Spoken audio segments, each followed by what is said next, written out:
সুন্নত সম্পর্কে, অধিকাংশ লোকের সহিহ সুন্নাহ সম্পর্কে জ্ঞানের শোচনীয়তা, স্বল্পতা। 2 নম্বর কথা, যদি সুন্নত সম্পর্কে জানতে পারে কিন্তু আমাদের হুজুরেরা ভুলটা শিখে রেখেছে, যখন ভুল মগজে বসে আছে তো সঠিকটা ঢুকতে চায় না, ভাবছেন যে এইটা মনে হয় আমাদের তরিকাতে না, আমাদের মজাবে না, অন্য কোনো তরিকায় আছে। এই যে এক ভ্রান্ত ধারণা, যার ফলে হক কথা, সত্য কথা আসার পরেও সেটাকে অস্বীকার করে দিচ্ছে। বলছিলাম এবাদত তখনই এবাদত হবে যখন দুটো শর্ত তাতে পাওয়া যাবে। একটি হচ্ছে যে একমাত্র আল্লাহর জন্য কাজটি করেন, তো সেটা হচ্ছে এবাদত, এক শর্ত। দ্বিতীয় শর্ত, একমাত্র রাসূলুল্লাহ সাল্লাল্লাহু আলাইহি ওয়াসাল্লামের তরিকা অনুযায়ী যদি করেন তাহলে এবাদত হবে।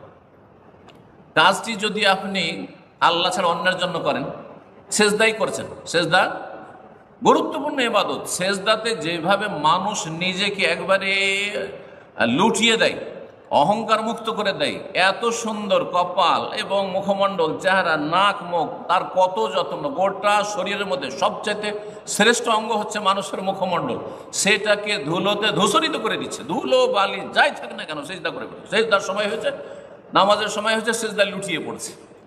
এর চাইতে বেশি কাছে হওয়ার আর কোনো ইবাদত বন্দেগী নেই। এই মর্মে সহিহ মুসলিমের হাদিস প্রিয় নবী সাল্লাল্লাহু আলাইহি ওয়াসাল্লাম বলছেন, আকরাবু মা ইয়াকুনুল আবদু মির রাব্বিহি ওয়া হুয়া সাজিদ।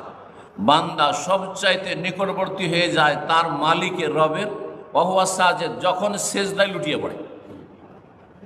যখন সেজদায় সবচাইতে কাছে চলে গেছেন আল্লাহ রাব্বুল আলামিনের, অথচ তিনি সত্তার দিক থেকে 7 আসমানের ওপর তার আরশে,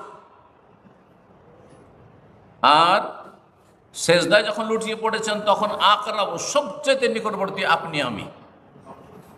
আল্লাহ বলছেন সেজদাতে পড়ে যদি তুমি দোয়া করো, ওয়াইজা সাআলাকা ইবাদি আন্নী ফাইন্নী করিব, তাহলে আমি করিব, আমি খুব নিকটে, দূরে নই, দূরে নই। ডাকে সাড়া দেওয়ার জন্য ভায়া লাগবে না, যে কোনো ভায়া ধরে ওসিলা দিয়ে আসবে, এটাও বেদাতি তরিকা। হ্যাঁ, আর যদি আল্লাহকে না ডাকে অন্যকে ডাকে তো এটা শিরক। যে কথাটি বলছিলাম যে এবাদত, যদি কাজটি তো এবাদত সেজদা, কিন্তু সেই সেজদা যদি আল্লাহকে না করে বাবাকে করেন, মাকে করেন, হ্যাঁ, অমুসলিমেরা মাকে করে, আর এক শ্রেণীর মুসলিম, কথিত মুসলিমরা আছে যারা বাবাকে সেজদা করে, হ্যাঁ, দাফন করে দিয়ে মাজারে সেজদা করে, তাহলে সেই সেজদাটি শিরক, এবাদত আর থাকলো না। কিন্তু সেই সেজদা যদি আল্লাহকে করতেন, আল্লাহু আকবার আমি সেজদা শুকুর, আল্লাহু আকবার সেজদা তেলাওয়াত, আমি নামাজের সেজদা করছি, হ্যাঁ, তাহলে সেটা হলো ইবাদত। আরেকটি আয়াত সূরা নাজমের শেষ আয়াত, সেখানেও সেজদা তেলাওয়াত রয়েছে। সেখানে আল্লাহ সেজদার কথা বলে, ফাসজুদু লিল্লাহি ওয়াবুদু, তোমরা আল্লাহকে সেজদা করো এবং আল্লাহর ইবাদত করো। আল্লাহকে সেজদা করো এবং আল্লাহর ইবাদত বন্দেগী করো। তাহলে ইবাদত শিরক হয়ে গেল যখন ওই ইবাদতটি আল্লাহ ছাড়া অন্যের জন্য করলেন বা অন্যকে তাতে শরীক করে দিলেন, আপনি শরীক করে দিলেন। জবাই করা হচ্ছে ইবাদত, জবাই করা হচ্ছে ইবাদত। যখন বিসমিল্লাহ বলে জবাই করলেন আর কোরবানি জবাই করলেন আল্লাহর জন্য, তখন সেটি হচ্ছে ইবাদত, আর রাসূল সাল্লাল্লাহু আলাইহি ওয়াসাল্লামের তরিকায়, তখন ইবাদত। কিন্তু সেই জবাইটি যদি কোনো আস্তানাতে গিয়ে করেন, ওরসে গিয়ে জবাই করছেন, তখন সেই জবাইটি শিরক হয়ে গেল এবং সেই পশুটি খাওয়া হারাম হয়ে গেল, যতই বিসমিল্লাহ পড়েন না কেন আপনি। তাহলে দেখা গেল যে প্রথম শর্ত না থাকলে ইবাদত শিরকে পরিণত হয়। আকীদার বিষয়, এটা আগে ঠিক করতে হবে। কাজ ওইটাই, আমিও সেজদা করছি, আপনিও সেজদা করছেন, দেখতে একই রকম। একজন আল্লাহকে সেজদা করছে, একজন মৃতকে সেজদা করছে, না হয় প্রতিমা সামনে নিয়ে সেজদা করছে। একজন মুশরিক, একজন মুওয়াহিদ, একজন জান্নাতি আর একজন জাহান্নামী। সুবহানাল্লাহ, চিন্তা করুন।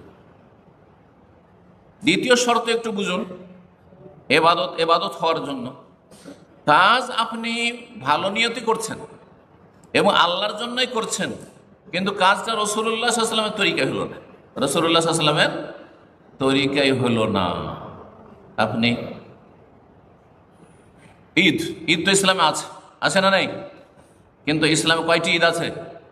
2টি ঈদ আছে, ঈদুল ফিতর আর ঈদুল আজহা। আপনি বলছেন যে আমি আর একটা ঈদ করছি, আর সেই ঈদটি আমি বড় নেকির আশাই করছি, আর আল্লাহ সন্তুষ্টির জন্য করছি, জান্নাত পাওয়ার জন্য করছি, আল্লাহর কাছে কিছু পাবো সেই জন্য করছি। কথা বোঝা গেছে? তাহলে দেখেন নিয়তটাও ঠিক আছে, সৎ নিয়ত নিয়ে করছেন, আল্লাহর কাছে সন্তুষ্টি চান, কারো কাছে আর চান না। হ্যাঁ, সব কিছু ঠিক আছে, একটি জায়গায় গোলমাল, সেটা হচ্ছে নবীর তরিকার ঈদ না। নবী সাল্লাল্লাহু আলাইহি ওয়াসাল্লাম দুটো ঈদ দিয়েছেন, ঈদানে, দুই ঈদ দিয়েছেন, ঈদুল ফিতর, ঈদুল আজহা। আর আপনি তৃতীয় ঈদ করছেন, সেটা এই দুই ঈদের চাইতে বেশি সওয়াবের কাজ মনে করছেন, সেটার নাম হচ্ছে ঈদে মিলাদুন নবী। কথা বুঝতে পেরেছেন?